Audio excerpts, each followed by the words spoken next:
জন্মদিনের উপহার। সেদিন ছিল রাজা কৃষ্ণদেব রায়ার জন্মদিন। গোটা রাজধানী সাজানো হয়েছিল ফুল আর আলো দিয়ে। পুরো রাজধানী জুড়ে নাটক আর নাচ উৎসবের আয়োজন করা হয়েছিল। গরিব দুঃখীদের মধ্যে খাবার দাবার আর বস্ত্র বিতরণ করা হয়েছিল। রাজার অন্তরঙ্গ বন্ধুবান্ধব, মন্ত্রীদের এবং সভাসদদের জন্য এক মহাভোজের আয়োজন করা হয়েছিল। সব মন্ত্রীরা এবং সভাসদরা এই চমৎকার দিনে রাজাকে মূল্যবান উপহারে ভরিয়ে দিলেন। কেউ দিলেন রত্ন, কেউ দিলেন দুর্লভ পুরনো জিনিস, কেউ দিলেন রেশম। কিন্তু রাজাকে খুশি দেখাচ্ছিল না। এটা মনে হলো রাজা এইসব উপহারে খুশি হননি। ঠিক সেই সময় একজন কুচুটে সভাসদ লক্ষ্য করলেন তেনেলি বাদে সব সভাসদই রাজদরবারে উপস্থিত। সেই কুচুটে সভাসদ একটা সুযোগ পেয়ে গেল তেনেলির বিরুদ্ধে কিছু একটা বলার। সে রাজার কাছে গিয়ে বলল, মহারাজ, শুভ জন্মদিনে আমার অভিবাদন গ্রহণ করুন। আপনাকে জানাই অনেক অনেক শুভেচ্ছা। মহারাজ, একটা ব্যাপার লক্ষ্য করেছেন? সবাই আসছে আপনাকে অভিবাদন জানাচ্ছে, জন্মদিনে অভিনন্দন জানাচ্ছে। তেনেলি রামন কিন্তু অনুপস্থিত। এটা ওর কিপ্টে স্বভাবের পরিচয়। আপনার জন্মদিনে এলে তো ওকে আপনার জন্য দামি কিছু উপহার দিতে হবে, সেই ভয়ে ও আসেনি মনে হয়। কুচুটে সভাসদের কথা শুনে রাজার খুব রাগ হলো। তার কথা যেন আগুনে ঘি ঢেলে দিল। কয়েক ঘন্টা পর সবার রাজাকে উপহার দেওয়ার পালা যখন শেষ হয়ে গেল, তেনেলি রামন রাজদরবারে এসে পৌঁছলেন।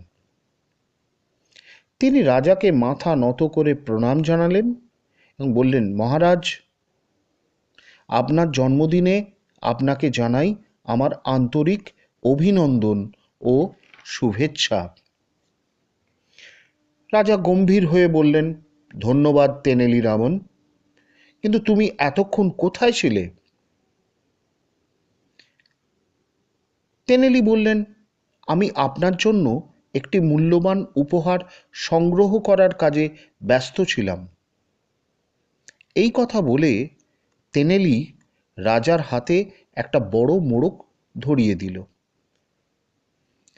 রাজা মোড়কটি খুললেন এবং একটি পাত্র টেনে বার করলেন।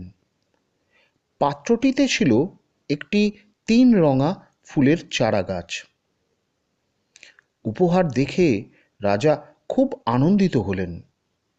তিনি বললেন, তেনেলি, তুমি কি করে জানলে আমি এই ফুলগুলো চেয়েছিলাম? ফুলগুলি ছিল প্রজাপতির ডানার মতো সুন্দর। রাজা খুশি হয়ে পাত্রটিকে তার সিংহাসনের পাশে রাখলেন। এখন রাজার মুখে ছিল প্রশস্ত হাসি।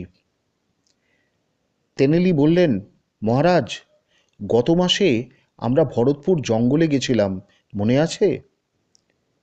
ওই জঙ্গলে এই ফুলগুলো দেখে আপনি খুব খুশি হয়েছিলেন। পরে আমি রাজমালিকে জিজ্ঞেস করে জানতে পারলাম এই ফুল গাছ আপনি রাজ উদ্যানে লাগাতে চেয়েছেন। আমি ভাবলাম আপনার জন্মদিনে আপনার এই ইচ্ছাটা আমি পূরণ করব। সেই জন্য এই গাছ আনতে আমি ভরতপুর গেছিলাম। তাই আমার একটু দেরি হয়ে গেল। এই কথা শুনে রাজা কৃষ্ণদেব রায়ের মন ভরে গেল। তিনি বললেন, তেনেলি, তুমি সত্যিই আমাকে খুব খুশি করেছ।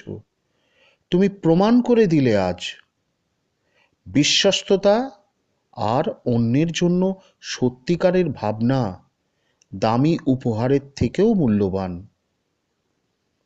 তখন তেনেলি রামন বিনয়ের সঙ্গে মাথা নোয়ালেন। সব সভাসদরা নির্বাক হয়ে দাঁড়িয়ে রইলেন, কারণ তেনেলির উপহারের কাছে তাদের দামি উপহারগুলি অতি সাধারণ লাগছিল। গল্পটি কেমন লাগলো? কমেন্ট করে জানাতে ভুলো না। ভালো লাগলে অবশ্যই শেয়ার করো, আর আমার চ্যানেলে নতুন হলে অবশ্যই সাবস্ক্রাইব করো। সবাই ভালো থেকো, আনন্দে থেকো। জয় শ্রীকৃষ্ণ। জয় রাধে, জয় রাধে।